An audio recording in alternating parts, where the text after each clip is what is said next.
Hi there, this is Jacob Nash, and in this video, we'll be looking at how to approximate integration. So, we have learned lots of ways to integrate, but not always will those 6 ways work for every integral. Sometimes you just can't do it. And in that case, you have to approximate. And this is actually more realistic than using the ways that we know because there are so many times when an integral is just not possible to solve in the real world. So we have to approximate um, for a lot of things, and there are lots of ways to do it. We are going to talk about the following ways using Riemann sums with the left and right rectangles. I already talked about that. Using midpoints of rectangles, using trapezoids, and using Simpson's rule. Generally, Simpson's rule and trapezoid rule are more accurate than number one and two, but you still have to know how to do all of them. Let's review left and right Riemann sums. I'm not going to talk about it so much because I already have a video on this, lesson one. Um, but once again, you know, how that you construct these is the top corner. Do you does the top left or top right corner touch the curve? And it depends on if the function is increasing or decreasing, whether it'll be an under or overestimate using that graph.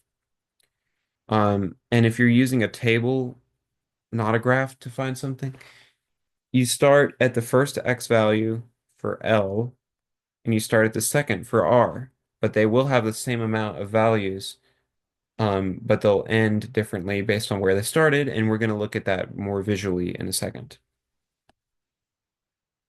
Midpoint rule. The first thing I'll say about that, be very careful. A lot of people sometimes think that all you have to do is find the left and right and divide it by 2. No, that's not always what it is. Instead, what you have to do is, as you can see in this picture, create rectangles, but the middle of the top of the rectangle is what touches the curve. So the thing about midpoint rule is that not does the increasing or decreasing effect um if it's over or underestimate, it's actually about the concavity. So as you can see here, this is concave down like a frown, and it will actually end up overestimating. So concave down, overestimate. Concave up, underestimate. Um, that's only for midpoint rule. And so that's what you have to do. You just go in between all the intervals. Trapezoids, if we use trapezoids, they're always going to look like this. They're kind of going to look like I don't know, what would you say that looks like? I don't know, like a some kind of piece of wood that you might build with. I don't know. It just looks like a rectangle with a triangle on top of it. That's what this type of trapezoid is that we're using. And it looks a little bit different, but it can also under or overestimate just like the rectangles can, but in a little bit of a different way. But for this is opposite of the midpoint rule. This time concave down is an underestimate and concave up is an overestimate. And for these, when you're finding them, you multiply the delta x, which is b minus a divided by n. So the interval divided by how many intervals, or how many subintervals, and then divide that by 2. And you multiply all that by all the y values.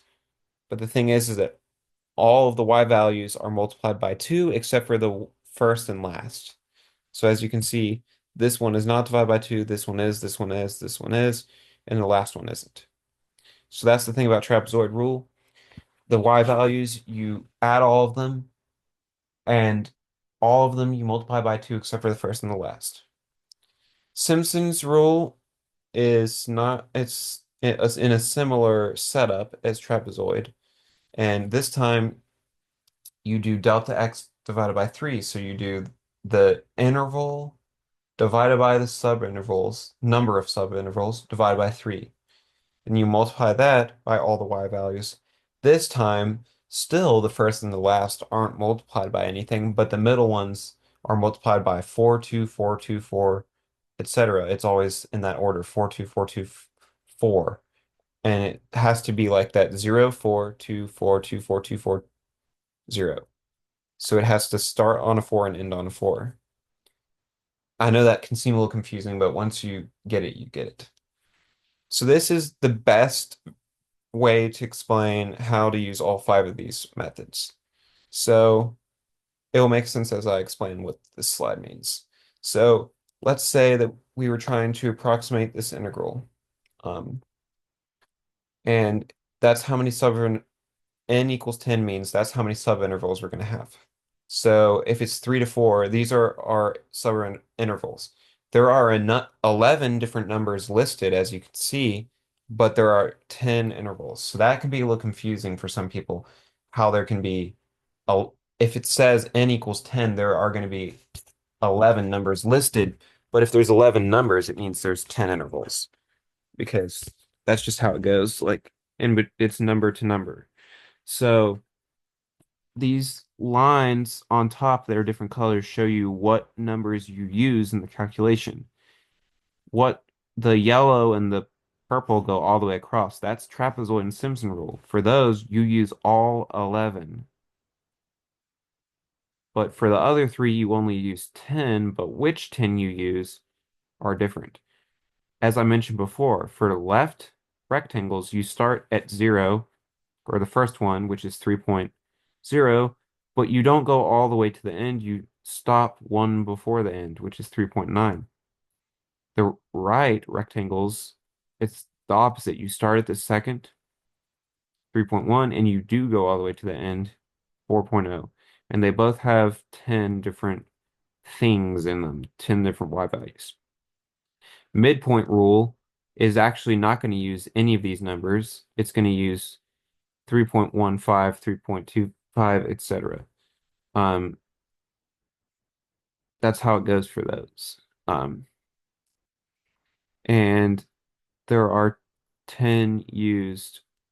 Um, and I realize there's a typo here. It should actually start at 3.05, obviously.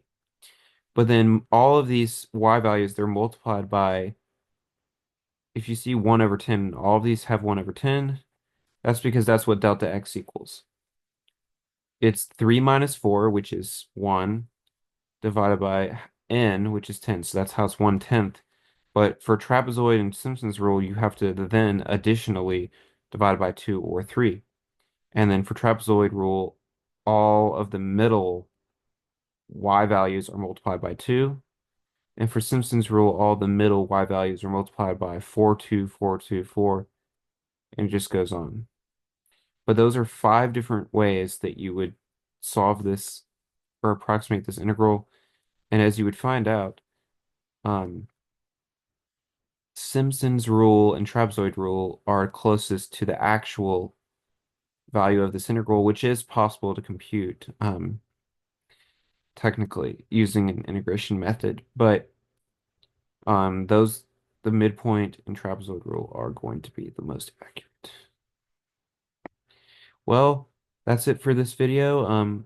Please comment if you have any questions. But yeah, to review the five different ways that you can approximate are by using left rectangles, right, midpoint, trapezoid rule, or Simpson's rule.